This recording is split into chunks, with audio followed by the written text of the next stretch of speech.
Hello and welcome to Security Weekly News, episode 500 on August 8th, 2025. This week we have MFA Bypass, SonicWall, BIOS Shade, Sex Toys, FBI Warnings, Claude versus GPT-5, Josh Marpet, and more on Security Weekly News. This is a Security Weekly production for security professionals by security professionals. Please visit securityweekly.com/subscribe to subscribe to all the shows on our network. We interrupt our program to bring you this important message. It's the show that keeps you up to date on the latest security news twice a week. Your trusted source for accurate security information and expert analysis. It's time for the Security Weekly News. Ransomware, supply chain attacks, 0 days, cyber threats don't wait, and neither should your defenses. With ThreatLocker, you're not just reacting to threats, you're stopping them before they start. Our zero trust endpoint protection locks down your environment with pinpoint control over what's allowed to run and what's not. No guesswork, no blind spots, just proactive, built for now security that keeps your business moving. Want to see how a true default deny strategy works? Head over to securityweekly.com/threatlocker and take the first step towards shutting the door on threats before they even knock. Okay, hello, cyber friends and real life friends that listen to the show. I know who you are. It's Security Weekly News, episode 500. Can you believe it? Well, I can, as the show format is great and comes from great foundations of the show that we can't talk about and should definitely be 5 days a week. But anyway, before I get in trouble, I'm going to go a bit movie star. Massive thanks to Dr. Doug for letting me be in the chair, although it's easy when you're in Vegas, living your best life. But hey, if you're in Vegas, try and find Doug. Do it. He will love it. So, as I say, Doug is in Black Hat and DEF CON with the team, our sacred home where all the magic happens.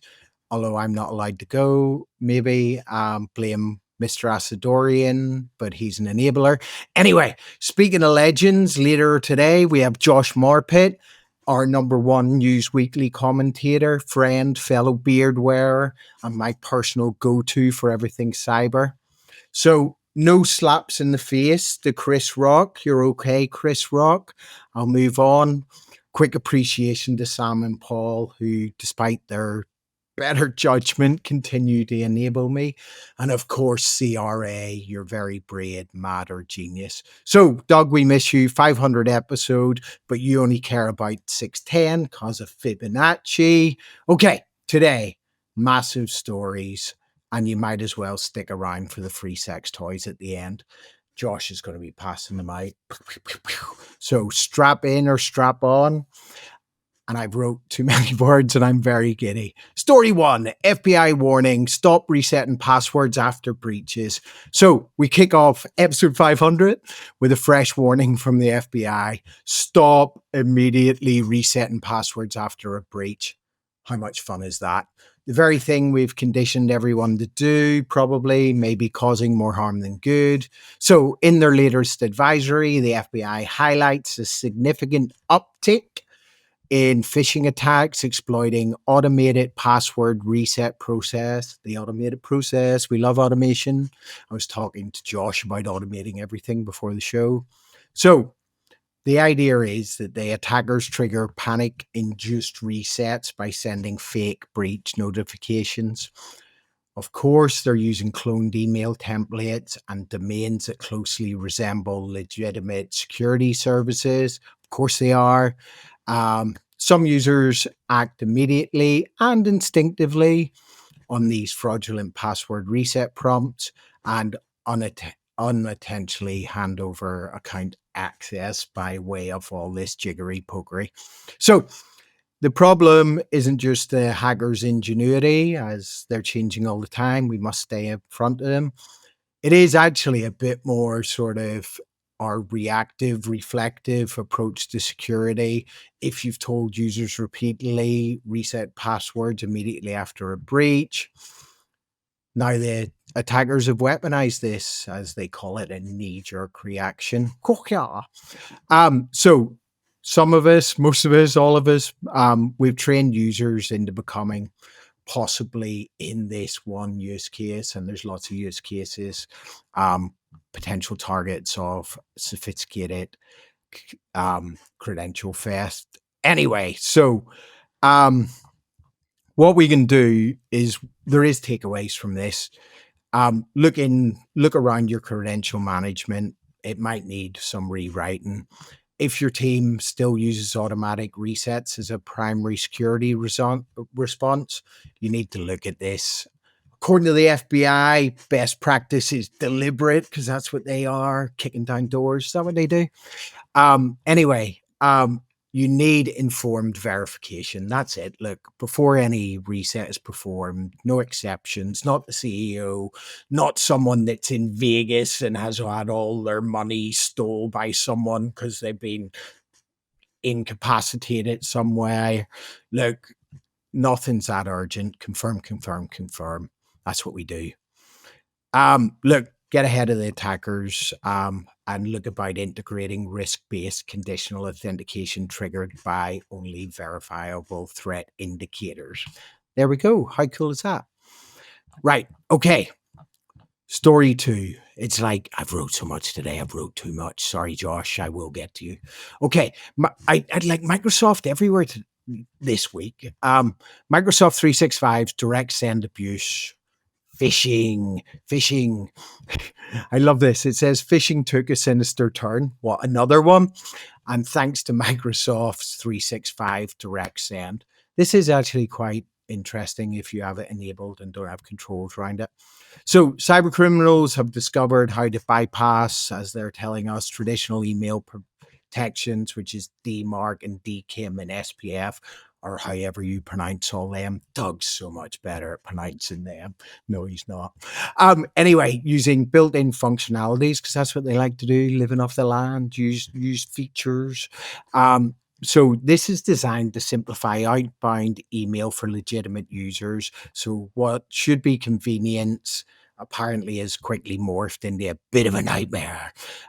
So the attackers are exploiting this Microsoft 365's direct send to deliver phishing emails directly from the victim's domains. And because these emails originate or appear to originate or do originate actually from trusted infrastructure, I'm told, or it's possible if you don't have the controls in place, that traditional detection mechanisms might be bypassed. So they're not just spoofing email, they're actually leveraging your inside infrastructure. Some people's, not mine, some people's, not Josh's, not yours, security layers might see these emails as authentic, leaving users possibly fully exposed, maybe. Right. Look, they don't need access to the mailbox. They simply need your domain's publicly accessible endpoint, which I'm told by smart people enables, that Microsoft enables by default. I've not checked that, with minimal restrictions. There must be some, right? Look, we've all done phishing campaigns.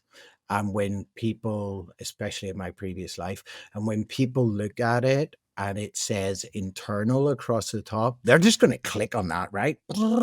Let's hope you have like compensating controls. This could be a real-time threat. Security teams must look into this. Have a look if you have this system, direct send traffic. The article does say some people don't even log it. Who would do that? And what would happen post-incident if they didn't? It would be an absolute nightmare. But anyway, this is something I love. Look at conditional access policies and use them to restrict direct send, limit it strictly to essential applications, and require stringent authentication controls. Just get out there and do that, reframe stuff, and just change everything because of this article. But to be honest, if you have it, have a look at it. It'll be good. Okay, just because we need something fun in our lives, I am told that there's new methods of MFA bypass attacks, as if there's not enough of them already. And these new methods are exploiting session cookies. All the articles are in the show notes as ever. So I'm told MFA isn't broken. But you need to use other stuff as well, don't you? Conditional access. It's all about the conditional access. So attackers have found a crafty way around it. In some cases, new phishing methods specifically target, of course, they do Microsoft account session cookies, and I'm told enabling criminals to seamlessly bypass multi-factor authentication. And I'm told entirely. Look, for most of us, for everybody, MFA is the big line of defense, isn't it? And there is ways to subvert it. So you need to think about compensating controls. So apparently they're sending carefully crafted phishing emails. Of course they are, probably written by AI. Everything is. I am today. I like I might be AI, but who knows? So anyway, people are using tools to craft these to look more genuine. And if you've ever done, as I said before, phishing exercises, they don't even need to be that good because someone will click on it. It's like, even like what's a low number of like phishing like click-through rates? Probably 5%. Well, that could be like 5% of 100 or 50,000. That's lots of people in it. Anyway, they reckon they can steal the cookies, inherit full authentication access, and then bypass the MFA. And like, users aren't going to know. Maybe your tools aren't going to know. It might be silent. That's why we need. It's like they keep going on about traditional monitoring tools. Does anybody just have traditional monitoring tools, or is people using heuristics and stuff like that, and conditional access and impossible locations and stuff like that? That's probably what you should use. But you should look into this, and you should have your environment. It's like, if you're going to take one thing away from this, does your environment detect anomalous, I can't say that word, cookie use from multiple locations or unexpected browsers or unusual timings?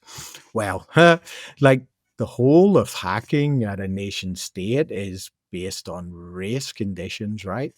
Anyway, look, traditional MFA without continuous authentication is definitely vulnerable, and I just had a fight with my mic. Look at session monitoring, behavior analytics. It's a must, right? Okay, it's so fast. So amazingly named CLSTA 0969's IIS, sorry, not the International Space Station, malware attacks, fileless threats are emerging. So fun name, stealth, Internet Information Services, servers with fileless malware, and they say completely fileless, right? Only residing in memory, bypassing antivirus, EDR, endpoint detection tools. Anyway, I guess it is possible. It's kind of cool. So they're exploiting vulnerabilities, injecting malicious code directly into IIS server modules running in memory. This is all cool, right? It's like, so signature-based tools, probably blind. Of course they are. There is nothing malicious in a file to see because it's running in memory. And I'm sure we all remember, like in our first hacking class, just changing something to be called Notepad XE, because when you're looking and it's like, oh, it's Notepad XE, it's like, it's my friend, it's where I keep my notes. But anyway, look, we do look a lot at file-based detection, so it could be a blind spot, not for everyone. We need a bit of sophistication here, need to move on. It's like hackers, like, this is why they tell you to turn off your iPhone, right? Because most iPhone malware that I know runs in memory. So if you turn your phone on and off, then it's gone, and then they have to attack you again. And it's like, how many zero-click malware sort of things are there for iPhones? Probably not a lot. You're probably looking at Israel or something selling it to the whole world. But anyway, we don't talk about that.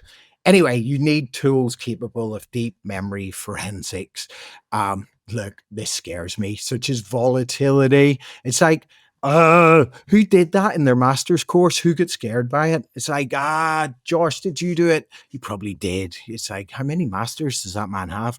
Okay, right. It does highlight some negligence around in-memory attacks. Some people get obsessively focused on malware, overlooking volatile threats. Not us, just other people. But smart people tell me, probably Josh, that if your server memory isn't currently subject to frequent forensic scrutiny, you're open to attackers like the coolly named CLSTA0969. Okay, story 5. Akira Ransomware Surge, because it's all about that. And this is cool actually, because this is how you get hacked.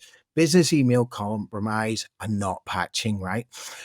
So critical SonicWall firewall exploit. So the Akira Ransomware group making the headlines because that's what we want for a ransomware group.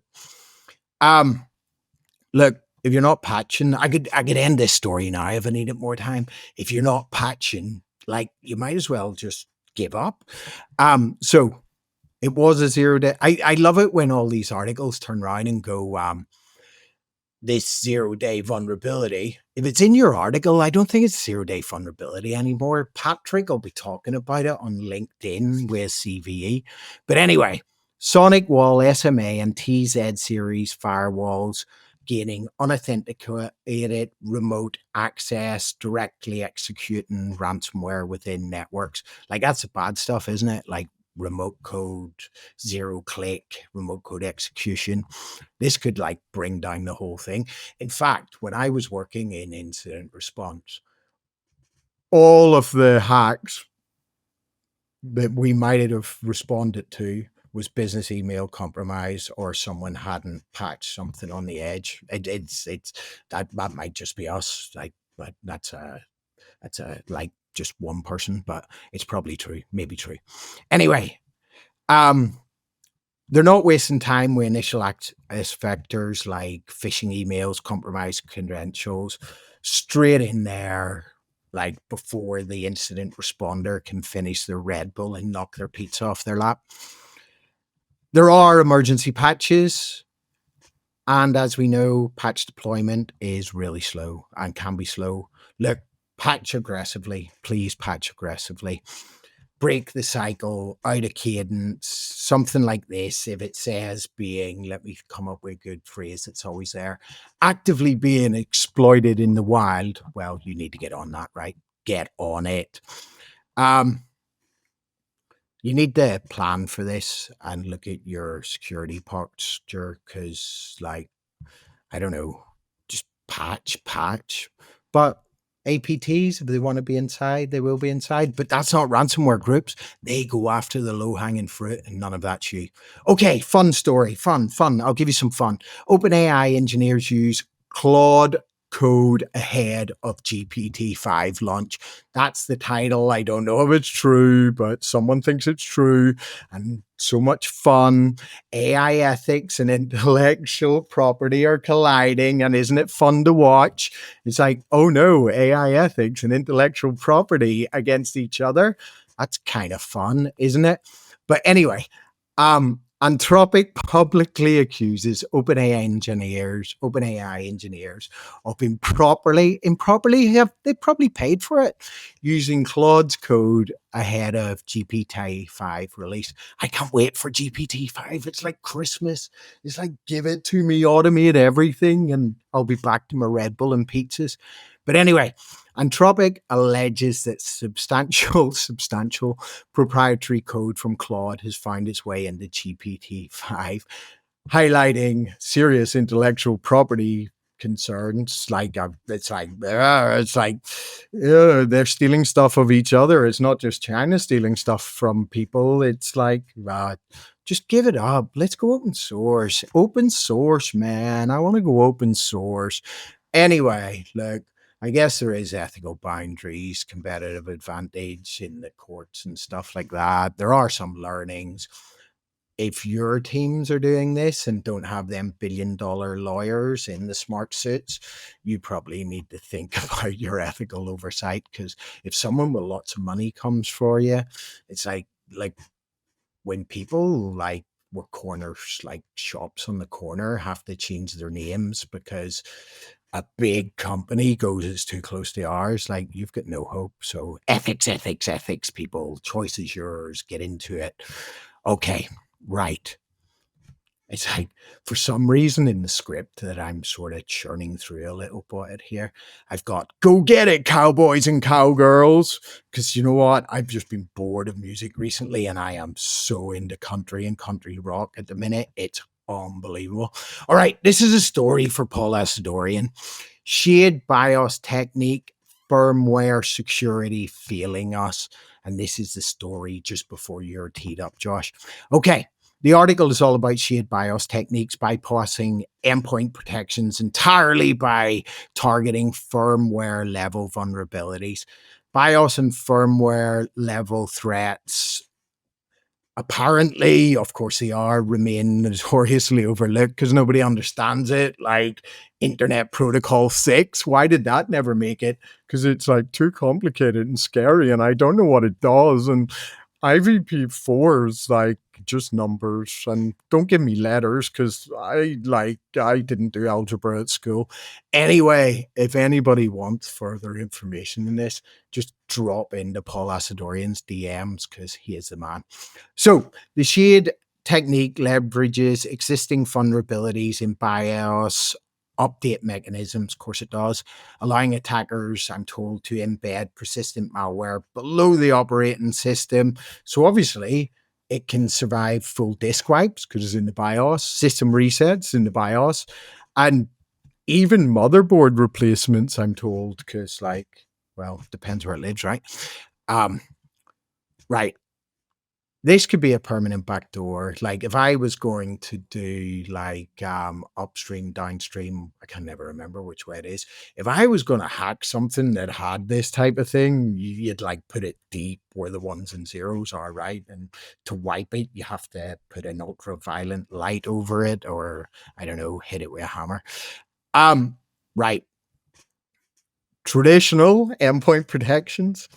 They're not going to find this, right? Maybe. No. Right. You need to look at sort of integrity checks. That's what it's about, isn't it? Integrity checks and endpoint health monitoring. Just ask Paul Asadorian, say, look, Aaron told me that I need to come to you, but it's like, you have a solution capable of detecting and alerting on unexpected firmware modifications such as chipsec and integration into your standard security toolkit. Like, it's crazy stuff. You need to get some smart people on this. In fact, if you're looking for a niche in cybersecurity, get into this because people will just go, oh yeah, but I'm still on IVP4. It's like, what is this 6 thing? It's like, so think, do your current endpoint protections actively scan and protect firmware integrity at boot? If not, talk to Paul. Sorry, Paul. Okay, welcome, Josh, for expert analysis.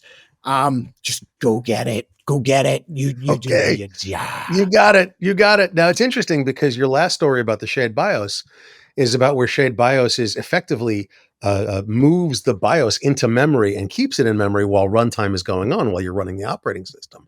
So you're running a mini operating system sort of emulated right next to the regular operating system. My story is actually about a similar type of thing, but a little different. I have just a tiny little YouTube short as my story because I saw that. I was blown away. Effectively, you know how it seems that there's these YouTube creators or TikTok people or whatever. How do they get 4 million clicks in 5 minutes? I don't get it. What's going on? Well, it turns out that if you yes, either somebody has really, really well muscled thumbs or somebody may be gaming the system. I know nobody would ever do that, but let's be honest, people do. And the YouTube short I stuck in there is a fantastic one by this group, the Polar Star group, that has a chassis that looks rack mountable. I'm not sure it is, but it looks rack mountable, and it holds 20 sub boards inside of it. I was like, okay, what is that? And then you watch the last few seconds of the video and you find out each one of the 20 sub boards is a phone processor. Okay. No SIM slot unless you insist. And I talked to them on WhatsApp because that's the most professional way to do business these days. With Chinese firms, that's typically what you do, by the way. I talked to them on WhatsApp and I'm like, so the SIM slots are still there? Like, only if the client insists. Typically, we take them off. Okay. So if they take them off, how much is this? And they go, whoa, well, one chassis with 20 boards fully populated is $1,500. I'm like, what about the control software? Free for 2 years. Oh, okay. How about after 2 years? $50 per chassis. But if you're doing large installations, we absolutely have discounts on that. So what this implies is that there are people that have large installations where one rack mount board chassis is holding 20 of them. What if you have 20 of those and you've got, 400 phones, air quotes, air quotes, air quotes, working at the same time, and the control software will actually bring all 20 phone screens up on your video screen, up on your monitor at once. And so you can have them and it automates them. You tell it, click on this one, click on this one, click on this one, and boom, they just start going crazy. So it's a way to create legions of clicks, otherwise known as click fraud,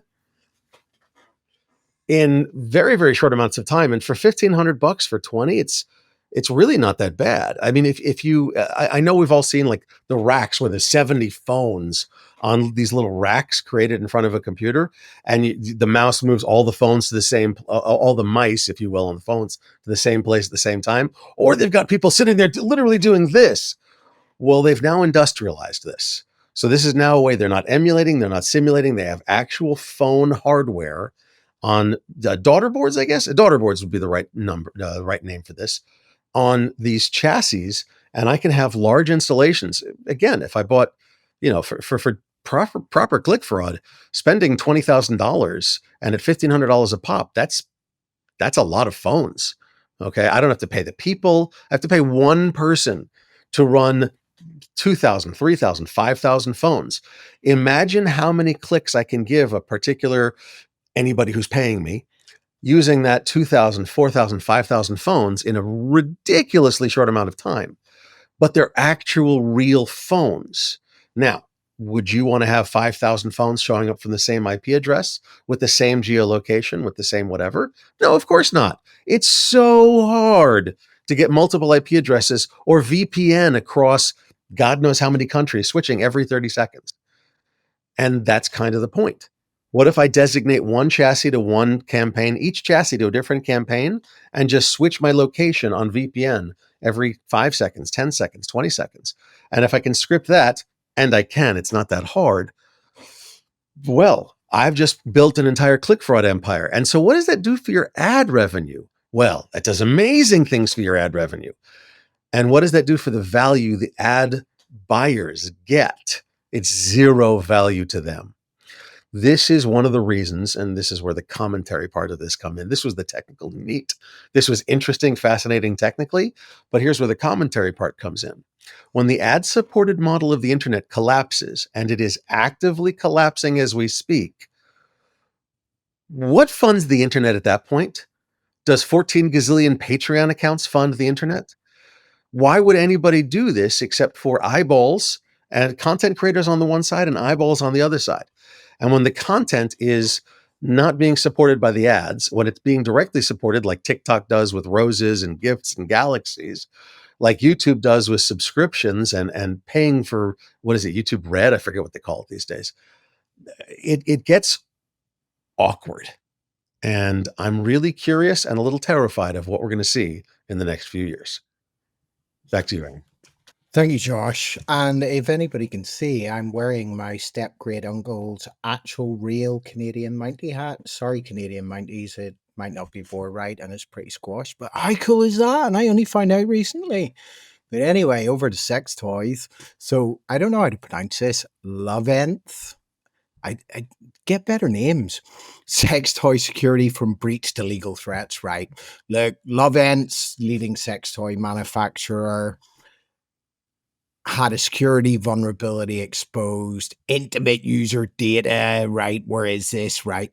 It's like access to profiles, usage history, and private communications. It's like, what were the private? I don't even want to know. Yes, I do. No, I don't. Anyway, right. I guess the whole story is about gratitude or collaboration. This goes back to the days when the lovely security researcher as was seen as a black hat, like proper, not a Mountie hat, not the good guys, were seen as the bad people.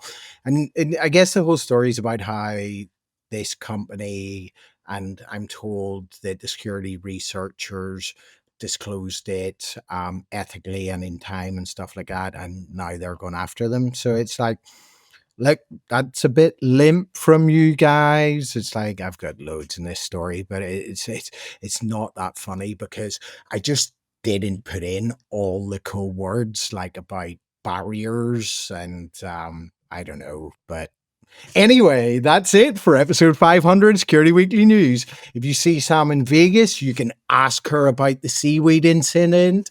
I allow it. Also, I didn't say anything about Rennie, and she just messaged us on the message system just to say, go get it, guys, for the 500. So right back at you, sister. Obviously, huge shout out to Doug. We did miss you today. Have fun in Sin City. Episode 610. I don't even know. Is that a Fibonacci number? The Yes, AI it is. told me it is. Look at that. Look at all these smart people going, yes, Aaron, that is a Fibonacci number. Thank you, Josh. And right in, great segue. Thank you to Josh for consistently bringing sanity to the chaos. And just like, it's like when production, especially in the old days, production used to just tell me stuff that I'd be like, I don't know what this is. And then Mark and John would just be like, Aaron, it's this. And I'd like seem so smart. Anyway, Paul and Sam, remember, shy kids get no candy. And you brought me all the gas station treats. And Paul, I'm not that smart for social engineering. You know that. You've seen me in Vegas. So until next time, this is Aaron Leyland saying peace out, cyber party people. If you're in Vegas, don't be good. Don't be good. Be safe, but don't be good. Remember, aggressive patching, aggressive partying, aggressive ambitions, aggressive love and humanity, and aggressive patching and protecting business email compromise and breathe and happy black hat. Oh no. I just got another message. DEF CON's been cancelled. Goodbye.